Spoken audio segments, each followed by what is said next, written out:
Pastor Ed here with Daily Devotions for Wednesday, June the 5th, 2024. Continuing our little conversation about age and getting older.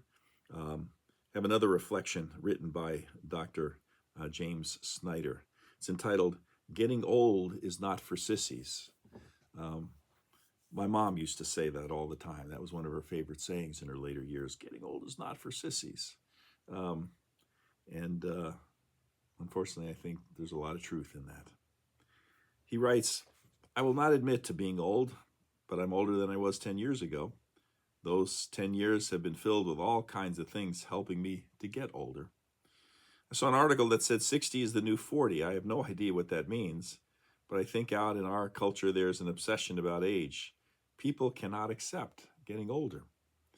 This year was the 50th anniversary of my high school graduation. Unfortunately, I did not get to go, but I did see many of the pictures from that celebration. Looking at those pictures, I did not know how old my high school friends really were. Probably was a good thing that I did not go for a variety of reasons. The gracious mistress of the parsonage and I were sitting around enjoying an evening cup of coffee. Nothing like a good hot cup of coffee to settle the nerves.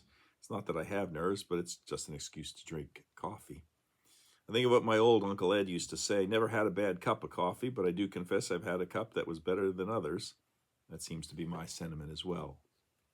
The older I get, the more I enjoy coffee. One year I tried to switch from coffee to hot tea, sort of like the Britons do. Let me say I did not last the whole year with drinking hot tea. No wonder Britons speak with an accent. I decided to go back to coffee, and I am unanimous in that decision.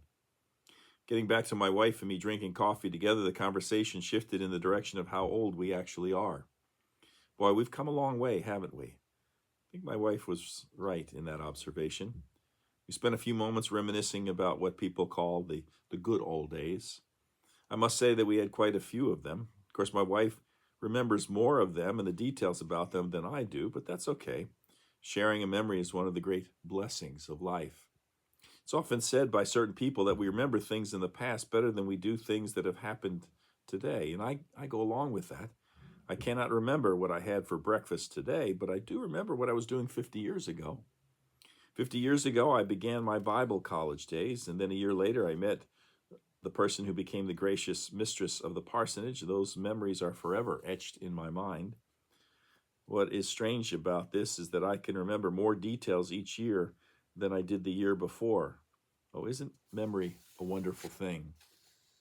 The thing that troubles me is that my wife remembers a memory different than I remember that same memory.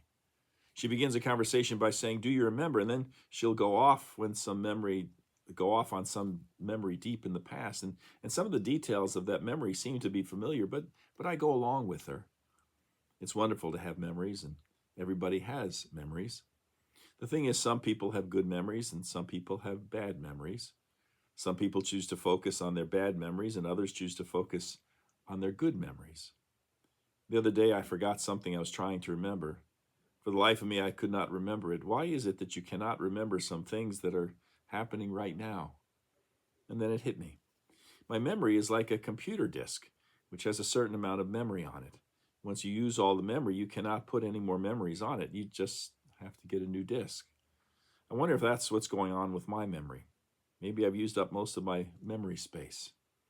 I shared this with my wife, and she looked at me and said, I think you have something there. My memory is not quite that bad, but I can never remember her saying anything along that line, especially to me, and so I just went along with her. Maybe, my wife said rather thoughtfully, we should delete memories in the past that we no longer need, and that'll make room for new memories. Only my wife could come up with something like that, but as she talked on, it sounded like a good thing to do. And I looked at her and I said, "Can you tell me where the delete button is on our memory?" "Silly boy," she said, "do I have to think of everything?" Whatever the solution, I think it's important to make room for new memories. Enjoy the ones in the past, but do not let the past hinder the present. Thinking on these things, it occurred to me that getting old is not for sissies. It takes a real man and a real woman to blossom into old age. If you're not careful, getting old can wear you out both physically and mentally. Thinking about this, I thought of what David said. They shall abundantly utter the memory of thy great goodness, and shall sing of thy righteousness. Psalm 143, verse 7. No memory is better and more refreshing than my times with God. Good thought for the day. Hope you have a great one. We'll be back again with you tomorrow. Until then, take care. Bye.